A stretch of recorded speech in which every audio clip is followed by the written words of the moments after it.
नमस्कार प्यारे बच्चों। पिछली वीडियो में हमने पढ़ा कि किस प्रकार से बेंजी अपना बड़ा दिन मनाने के लिए एक क्रिसमस ट्री की उसकी ख्वाहिश होती है और पैसे कम होने की वजह से अपनी वो ख्वाहिश अपने क्रिसमस मनाने के लिए वो पूरी नहीं कर पाता। लेकिन फिर वो दोबारा उस दुकान में आता है जिस दुकान से वो कीमत पूछता है और उसके मालिक को करंट लगने से बचाता है। अब यहाँ तक हम पिछली वीडियो में पढ़ चुके हैं। चलिए अब जानते हैं कि उसके बाद क्या हुआ।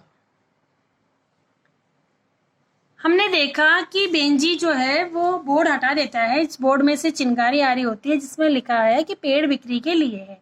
उसके नीचे दुकान के मालिक खड़े होते हैं। वो उस बोर्ड को गिरते हुए देखता है और मालिक को धक्का देकर पीछे कर लेता है, जिससे उसके मालिक की दुकान के मालिक की जान बच जाती है। और फिर आगे क्या होता है कि आगे जब आग आग शब्द सुनते हैं तो कुछ ही क्षणों में वहां पर भीड़ एकत्रित हो जाती है। बेंजी एक झटके से उठा और उसे दुकान के पास रखी रेत की बाल्टी का ध्यान आया, वही बाल्टी जिससे वह पहले भी टकराया था। उसने बाल्टी की रेत आग पर फेंकनी शुरू कर दी और लोगों ने भी ऐसी ही बाल्टियां उठा ली। कई लोग चिल्ला भी रहे थे कि आग बुझाने वालों को बुलाओ। इतनी भागदौड़ और गड़बड़ी के बाद खतरा टल गया।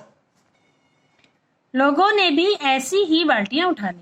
कई लोग चिल्ला भी रहे थे कि आग बुझाने वाले को बुलाओ। इतनी भागदौड़ और गड़बड़ी के बाद खतरा टल गया। लोग उत्तेजित होकर बात कर रहे थे कि किसी की आवाज सुनाई पड़ी, यही वह लड़का है जिसने मिस्टर अब्राहम की जान बचाई। कितना चतुर है यह। इशारा बेंजी की ओर था। ठीक है, तो और आग बुझाने में भी इसने कितनी फुर्ती से काम लिया, किसी दूसरे ने कहा। सारी बात सुन समझकर मिस्टर अब्राहम भी मन ही मन बेंजी का गुणगान कर रहे थे। उन्होंने बेंजी का कंधा दबाया और बोले, मैं तुम्हारा किस तरह से धन्यवाद करूं, तुमने आज मेरी जान बचाई है। नहीं नहीं, ऐसा न कहिए मिस्टर अब्राहम, आप सुरक्षित हैं, यही मेरे लिए बहुत खुशी की बात है। वह कुछ शर्मिंदा महसूस कर रहा था। अब मुझे घर जाने की अनुमति दें। वह मुड़ने ही लगा था कि मिस्टर अब्राहम ने शांत स्वर में कहा, मुझे याद है तुम कुछ घंटे पहले यहाँ आए थे। जो पेड़ बेंजी लेना चाहता था उसी की ओर इशारा करते हुए उन्होंने पूछा, तुम यही पेड़ लेना चाहते थे ना? बेंजी चुप था। मैं तुम्हें यह पेड़ उपहार स्वरूप देना चाहता हूँ।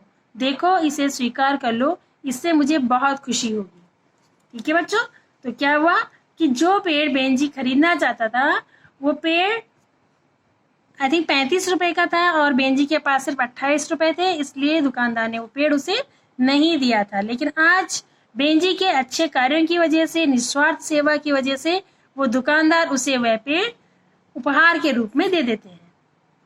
तो बेंजी को अपने कानों पर विश्वास नहीं हो रहा था।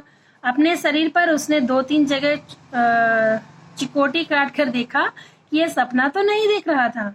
उसकी आंखों में चमक आ गई। धन्यवाद सर, पर आपको यह पैसे अवश्य लेने पड़ेंगे और बाकी पैसे मैं कुछ ही दिनों में चुका दूंगा। नहीं नहीं, पैसे की बात करके तुम मुझे शर्मिंदा मत करो, मिस्टर अब्राहम ने कहा। मैं तुम्हें इसे उपहार के रूप में देना चाहता हूँ।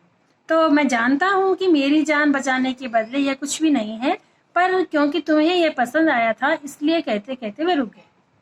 तो धन्यवाद सर, मेरी छोटी बहनें बहुत खुश होंगी और मैंने उनको आज रात पेड़ लाकर देने का वायदा किया था। तब तो तुम्हें अवश्य ही उन्हें निराश नहीं करना चाहिए, मिस्टर अब्राहम ने मुस्कुराते हुए कहा। 1 मिनट रुको, कहते हुए वे अपनी दुकान के पीछे बने एक छोटे से कमरे में गायब हो गए। अगले ही क्षण वह अपने हाथ में एक गत्ते का डिब्बा लेकर वापस आए और गत्ते का डिब्बा बेंजी को थमाते हुए बोले कि इसे भी पेड़ के साथ ले जाओ। इसमें कुछ सजावट का सामान है और मेरी गाड़ी तुम्हें तुम्हारे घर तक छोड़ाएगी, नहीं तो फिर कोई समस्या आ खड़ी होगी। तो बेंजी जब घर पहुंचा तब उसे लगा जो गली अभी कुछ घंटों पहले एक ठंडी व वीरान लग रही थी, अब खुशियों से भर गई है। उसे लगा कि हरी और लाल बत्तियां उसके हृदय को छू रही हैं। पेड़ उतारने के बाद बेंजी ने ड्राइवर को एक पल के लिए रुकने को कहा। मैं मिस्टर अब्राहम के लिए कुछ भेजना चाहता हूँ। घर के अंदर तेजी से जाकर बेंजी ने एक कागज पर कुछ लिखा और एक लिफाफे में डालकर उसे बंद कर दिया और मिस्टर अब्राहम को देने के लिए ड्राइवर को दे दिया। फिर सुख की सांस ली। उस रात जब अमर और राहुल चले गए और उसकी दोनों बहनें शाम के उत्साह से भरी सो गई, तब बेंजी उस पेड़ को देखने लगा जिसका प्रकाश पूरे कमरे में फैल रहा था। इतनी सारी सजावट थी, सुनहरी और चांदी के रंग के कांच के गोले, लाल, नीली, हरी और पीली बत्तियां, रंग बिरंगे रिब्बन, पर सबसे अच्छा तो उसे वह चमकीला सितारा लगा था जो उन्हें उस गत्ते के डिब्बे में मिला था।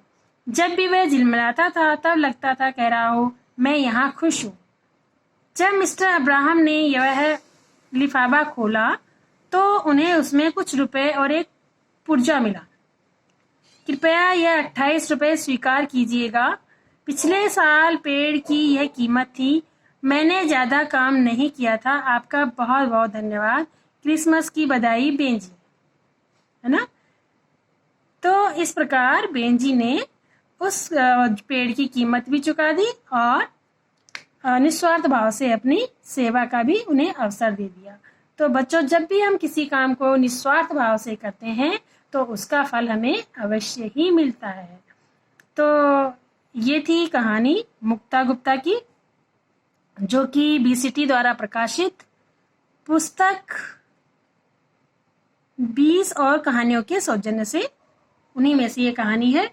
तो पाठ यहीं पर समाप्त हुआ बच्चों, बेंजी का बड़ा दिन। और नेक्स्ट वीडियो में मैं पाठ से संबंधित प्रश्न उत्तर आप लेकर आपके सम्मुख प्रस्तुत होंगी। तब तक आप अच्छे से पूरा पाठ पढ़िए और कहानी को समझने का प्रयास कीजिए, शब्दार्थ याद कीजिए। धन्यवाद।